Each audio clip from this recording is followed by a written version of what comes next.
Welcome to another edition of Living Legacies. I'm Tom Morrow, your host, and today we have with us a lady that's not quite old enough to be a legend yet, or a legacy, but the work that she's done in Oceanside certainly can be considered momentous. Colleen O'Hara, welcome to our show. Thank you, Tom. I'm glad to hear that I'm not old enough to do this, but I have to tell you, I feel honored to be on your show. Well, I know that you and I are not that far apart in age, so I just wanted you to know that how I felt about that. But let's get right to it. I know that a lot of people, our newer residents in Oceanside, will know you as former City Council member Colleen O'Hara, but you've certainly got a lot more to talk about besides just the City Council. So you were born in Orange County? Right, in the city of Orange, although I lived in Santa Ana. My family lived in Santa Ana, so I was raised in the city of Santa Ana. And this was back during the 40s and the 50s. You went to Santa Ana High School? Right, I'm Santa Ana Saint. The Santa Ana Saint, yes. Graduated from high school in 1955.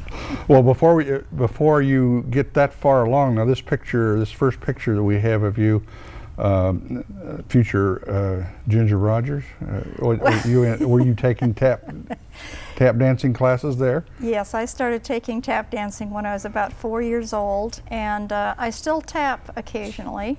Oh, that's right. You and the ladies get together and have those sessions every once in a while. Right. I still have tap shoes. They're bigger than the ones when I was 4, but.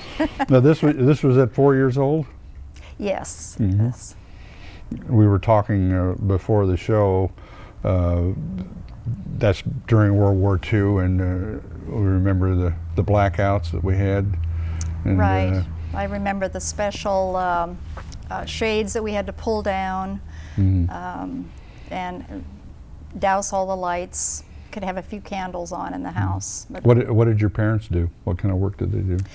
My dad was the projector of the West Coast Theater in Santa Ana, so I always got into the show for free on Saturdays. I'd round up all the kids in the neighborhood and take them to the show for free on Saturdays. My mother, most of the time, was a stay-at-home mom, although during the war she became a Rosie the Riveter. Oh, is that right? Worked right? in a rivet factory to support the war. What, aircraft company or? Yes, some company in Santa Ana. I don't remember exactly what company it was. Any brothers and sisters? I have one sister. She's 2 years younger than I am. She teaches school out in Palm Springs. Has taught school for 35 years. This next picture is, what is that? You're about your 6th grade? Yes, I think so. And you were telling me that when I was asking you when you got interested in politics, that's kind of been a lifelong interest? Well, I think it's just been a natural for me. I love to join organizations. It seems like every time I get involved in some project or join some organization, I end up being in charge of things, being the president. When I was in high school, I was the president of the International Christian Youth Fellowship, and I traveled all over the United States when I was 18. That's quite an honor for a young person. Well, it's something that most 18-year-olds today probably wouldn't be allowed to do because it's a different time, but back then I traveled by myself, and from state to state, organizing youth groups and speaking at state youth conventions. I was in CYF, but I just thought it was just something that the local church had. I didn't realize that you guys were organized. Right. Internationally, that meant United States and Canada. And this next picture is the way you looked back at that time. This is when you were a senior in high school. Yes, that's my high school graduation picture. It was right after that graduation that I started doing that traveling. Where'd you go to college? I went to Chapman College in Orange. It's now called Chapman University. What did you study? Elementary education. So I came out of there with a teaching credential after 4 years. It was pretty commonplace for especially young girls, because I grew up we were contemporaries. Most of the young girls either went to commercial school and became a secretary, or they became an elementary school teacher. That's right. Back then, when I was at Chapman, I would say 90% of the women in my class were studying to be school teachers. Mm-hmm. And it was a good way to catch a husband. Was that uppermost? Which we all wanted to do, of course. Yeah. And how long did it take you to catch a husband? Well, I married my college sweetheart. Mm-hmm. And he was from So Oceanside. he was from Oceanside, and that's how I ended up here in Oceanside. John Richardson? John Richardson, part of the Richardson brothers, Mm-hmm. who had a contracting business in Oceanside and had for many, many years. They built many of the buildings in Oceanside were built by Richardson brothers. Mm-hmm. Now John, he went on to become a teacher. And, yes, he did. And you were telling me he just retired not too long ago from El Camino High School? Right. Okay. You taught for how long? I taught for about 7 years, and then I quit teaching to stay home and start a family. Mm-hmm. You have 2 daughters? Two daughters, both of whom still live in Oceanside. Now, when you decided to go back to work, did you think about teaching? Oh yes, I put applications in to teach in all of the school districts around. That was 1972. I thought that my teaching credential was like an insurance policy. I would always be able to get a job, but I was wrong. In 1972, there were no teaching jobs available. Money was very tight. Mm-hmm. We were in a very severe recession. They just were not hiring What'd teachers. you do? Well, I took a job for a while with the San Diego County Welfare Department, and then had an opportunity to take a paralegal job with the Legal Aid Society here in Oceanside. So I did administrative hearings for the Legal Aid Society, Mm-hmm. unemployment insurance hearings, Social Security disability hearings. Is that where you got interested in becoming an attorney? Yes, I still was hoping that a teaching job would open up because I did love teaching, but not knowing whether that was ever going to happen, I decided to start law school at night. Mm-hmm. And so I went to a part-time evening program for 4 years and worked at my paralegal job in the daytime. Well, now we have to kind of whoa up here for a minute because we're going real fast, and there was a lot of things that happened to you that were pretty important. You and 4 other ladies founded the Women's Resource Center, which is one of the stalwart organizations here in town to help women and children. And at that same time, you were involved in the anti-war movement, or was that a little later? No, actually, the anti-war movement had pretty much dissipated by then, at least my participation in it. And that was earlier. It was about 1970 that I became very concerned about the direction that things were moving in the Vietnamese conflict. So you were really kind of a homemaker at that time then? Yeah, yes, I was. I was home with my children. I did not believe the domino theory on communism. I wasn't convinced that if South Vietnam fell, that the next to fall would be the United States. I just wasn't Mm-hmm. buying that. Mm-hmm. And I was very concerned that we were spending a lot of our young lives in Vietnam, and it just didn't seem to be going anywhere. Well, of course, in hindsight, that's exactly right. I mean, you were Well, right. history has proved me right. Right. I know that recently there was a very, well, I don't know how big it was, but it was controversial. The activist Angela Davis, she came to recently for a speech at Cal State San Marcos, and there was some growling and grousing about the fact that you and her used to be buddies. Would you explain that one?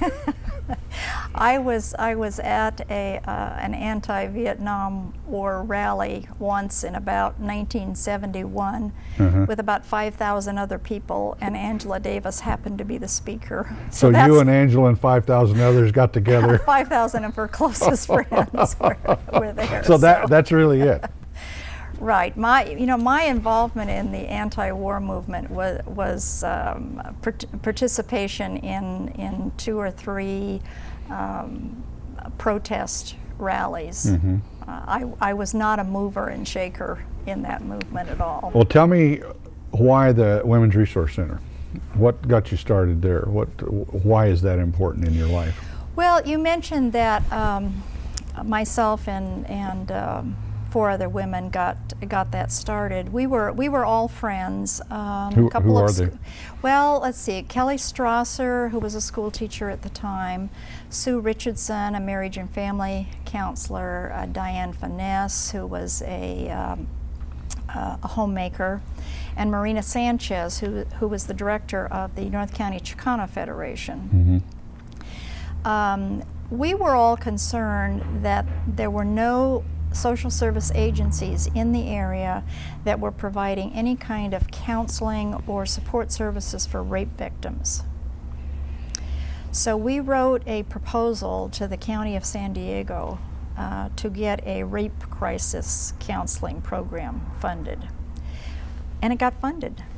So that's how we opened the Women's Resource Center. Now, you were telling me also that somewhere along the lines, Casa de Amparo got involved. I mean, that was part of a spin-off of that was a spin-off from the Women's Resource Center? As soon as we opened the doors of the Women's Resource Center, we had the Oceanside Police Department practically camped on our doorstep, begging us to do something about child abuse. And so we started working with families, and the concern was a lot of families where there was the potential for abuse. There wasn't enough going on that the police could remove the children, but they were concerned that that's the direction these families were moving. So the Women's Resource Center founded a child abuse program, which we named Casa de Amparo. And it's primarily for children, right? Yes. And the Women's Resource Center is for women and their children or families? That's right, because after Casa de Amparo got up and going, it's spun off and become its own corporation. And in the meantime, Women's Resource Center, again responding to community needs, had gotten very involved in the whole issue of domestic violence. Both started right here in Oceanside, continue today operating here in Oceanside. Right. Well, there was a time from 1978 to 79 you were the executive director of the Women's Resource Center. How did that come about? Well, the first director that was hired by the group of us who started the center was a director for 4 years, and then she moved on rather suddenly, and so I had offered to take the job for 3 or 4 months while we looked for a new director. That ended up being a 2-year commitment rather than the 3 months. And I stayed that long because I became so concerned that we had no housing for these victims who couldn't leave their homes because they had no place to go. And so I wrote a grant, and I went to the city and got money from the city to start the emergency shelter. So I didn't want to leave until I knew that was a secure program. And Marva took over, what, in 1980? Right. Marva Bledsoe, I had hired on my staff to help me raise the money to start the emergency shelter. So when I moved on to start my law practice, she took over as executive director and has been doing that for 21 years now. Now, when did, I don't know how to put this in any other way, but when did Larry come into your life, Larry O'Hara, your husband? Well, I met Larry in the early 80s. I was on the Planning Commission in Oceanside, and at that time Larry worked for the Rancho Del Oro Development Company that was planning all of the Rancho Del Oro area.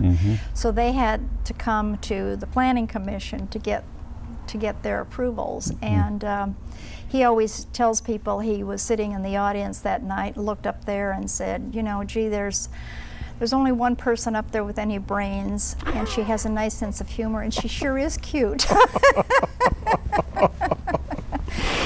Well, I hope you were available then, too. I was available. Okay. Actually, I had been single for many years at that point, and Larry got involved in the Chamber of Commerce, and I was involved in the chamber, and so that's how we really got. Well, you were better president acquainted. of the chamber, Oceanside Chamber, at one time. Well, yes, of course. Yeah. Tell me, how many organizations are you? I mean, have you ever counted up how many organizations you've been involved in your life, and how many you're still involved with? You know, I've never counted them up. I don't know how many there are. I know there have been. What are your most important, or what do you really concentrate on now? Because I asked you to serve on a particular board here not too long ago, and you said you're stretched too thin. I'd like to hear how you're stretched too thin. Well, of course, I still serve on the board of directors for the Women's Resource Center. And I would imagine that's your number one priority. That is my number one priority. And I have served on the Hospice of the North Coast Board of Directors since about 1992, I believe.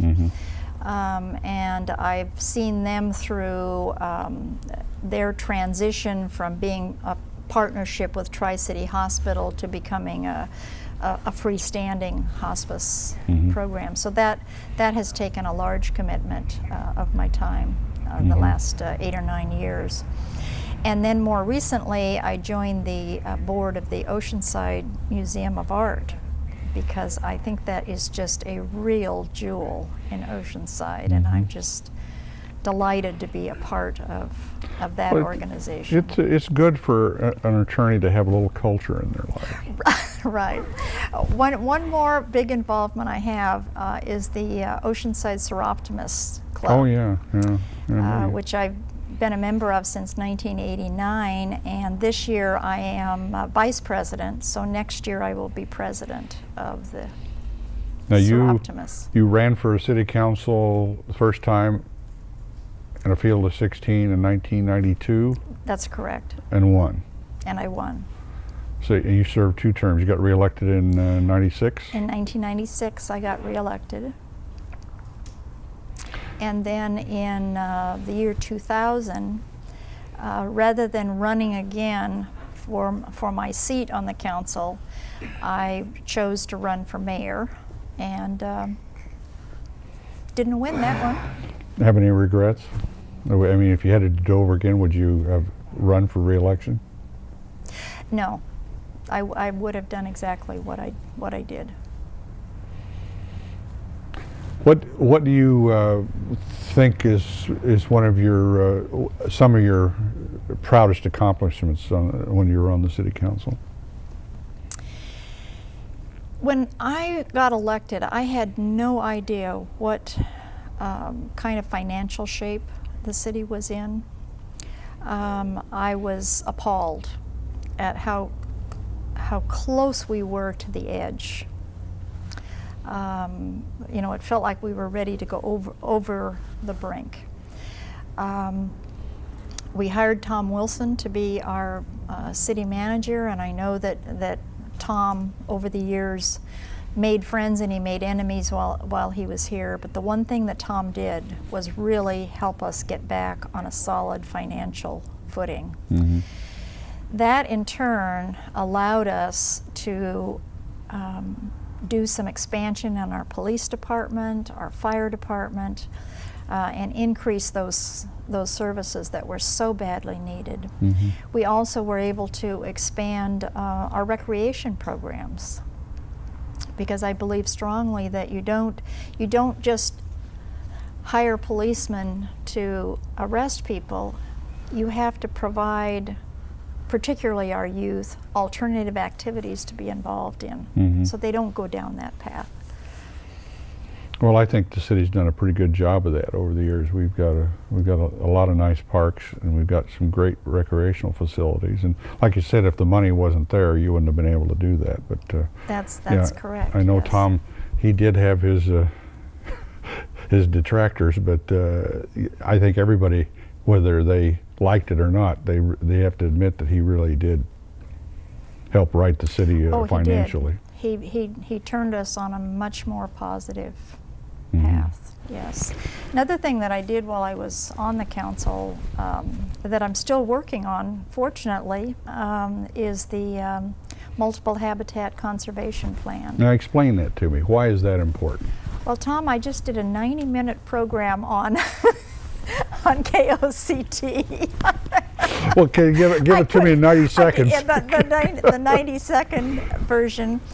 This is a plan that will set aside lands now that will never be built upon in order to free up other parcels of land that can be built on. It's a plan really designed to accommodate the housing and the commercial development that we need to accommodate our future growth, but will also preserve some of our open spaces so that we comply with state and federal laws, and so that we have a nicer environment, so we don't end up concreting everything over.